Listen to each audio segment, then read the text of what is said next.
সাধারণ যে কৃষক ঘর যেরকম বাস করে সেইভাবে আমরা দেখেছি।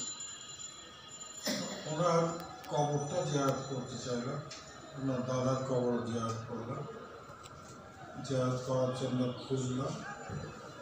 তা ওনারা দেখালেন যে এইখানে ওনাদের কবর ছিল, অর্থাৎ একটা ডোবা, সে ডোবাটা ভেঙে গেছে, সে ভাঙার মধ্যে তাদের কবর সব চলে গেছে।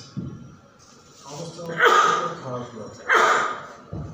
তখন কী করা যায়, আমি বসে তখন সবাইকে ডাকলাম। এর মধ্যে শুনলাম যে তার কবর, তার বাবার কবর উদ্ধার, তার দাদার কবর উদ্ধার করে সেখানে একটা বাঁধার ব্যবস্থা করা হচ্ছে। উদ্যোক্তাকে তৎকালীন খাদ্য সচিব হাফিজউদ্দিন খান, হাফিজউদ্দিন খানের বাবা মৌলানা ভাসানের বন্ধু বা তার মূল উদ্যোগ ছিল।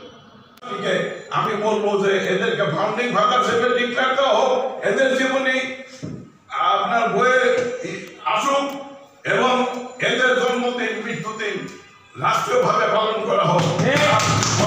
আমি যেটা বলবো যে এখানে একটা ভাষণী ভবন আছে, এই ভাষণী ভবনটা একটা ট্রাস্ট করে এখানে একটা 16 তলা 20 তলা বিল্ডিং করা হোক, যাতে এখানে গবেষণা কেন্দ্র হোক। ভাষণীর মৃত্যুবার্ষিকী জন্মবার্ষিকী ওইখানে অত দৌড়ানোর দরকার নেই, ঢাকার বুকেই হবে। ওইখানে দৌড়ানোর দরকার নেই, ওই আপনার ইয়েতে ভাষণীটা ঢাকার বুকে হবে। আর বিএনপি এরা ভাষণীর লোকের দিয়ে বিএনপি চলতেছে। আব্দুল হামিদ খান ভাসানী উনি যখন মঞ্চে উঠলেন বক্তৃতা দেবেন, তখন জনগণ ভাবলো ইয়া মিসকিন হয়। যখন উনি আরবিতে বক্তব্য দেওয়া শুরু করলেন, তখন মানুষ মনে করলো ইয়া মাওলানা হয়। এরপরে যখন উনি রাজনীতির উপর বিশদ আলোচনা করতেছিলেন, তখন ওই জনগণে বললেন ইয়া পলিটিশিয়ান হয়। অতএব তার ব্যাপারে আমি কি বলবো, যার প্রায় 95 বছর বয়সের 31 বছর 10 মাস কারাগারে রয়েছেন, বিভিন্ন জুলুম নির্যাতন তিনি বরণ করেছেন। কিভাবে রাজনীতি করতে হয়, ত্যাগ স্বীকার করতে হয়, মানুষের জন্য, মানুষের অধিকারের জন্য লড়াই সংগ্রাম করতে হয়। উনি কাকমারি সম্মেলন করেছেন, উনি গাইবান্ধায় গিয়েও মিটিং করেছেন। আমি গত 17 নভেম্বর গাইবান্ধায় আমার নিজস্ব এলাকায় আমি মাওলানা ভাসানীর জন্য মঞ্চ করে আমি বিরাট মিটিং করেছি। এই প্রজন্মের সন্তানেরা আমাকে জিজ্ঞেস করে মাওলানা ভাসানীকে আজকে আসবেন, উনি কি আসছেন? ওরা জানেই না মাওলানা ভাসানী কি, কারণ বইয়ের পাতা থেকে ওনাকে ছিঁড়ে ফেলা হয়েছে, মুছে ফেলা হয়েছে, দেওয়ালের লিখন থেকে মুছে ফেলা হয়েছে। রাজনীতিবিদরা তাকে ভুলতে বসেছে। এখন আমরা যার কারণে আমাদের এই অধঃপতন। কেন আমরা রাজাধিরাজ হব, মন্ত্রী মিনিস্টার হব, পরের দিনে আমাদের দেশ থেকে পালিয়ে যেতেও আমরা পার পাবো না, আমাদেরকে জেলখানায় যেতে হবে। এ কেমন রাজনীতি?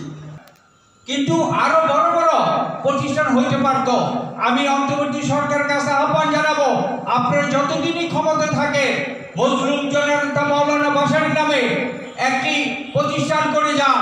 আপনারা ইতিহাস পাতায় থাকবেন, যে গুণীর কদর করে সেই গুণী হয়, যে ভালো মানুষের কদর করে সেই ভালো মানুষ হইতে হয়। মজলুম জননেতা মাওলানা ভাসানীর শিক্ষা হিসেবে আমি বলতে চাই, আসুন আমরা বাংলাদেশকে একটু গড়ি। দুঃখী মানুষের কষ্ট লাঘব করে আজকে যে আলু গরিব মানুষ খেতে পারতো 5 টাকা কেজি, সেই আলু এখন 80 টাকা কেজি। খাবে কি? শিক্ষা কমিশন আমরা নিজেরাই গঠন করে আমরা শিক্ষা পরিচালনা করি। ধন্যবাদ সকলকে। দেখা হবে রাজপথে, কথা হবে সংসদে। আসসালামু আলাইকুম।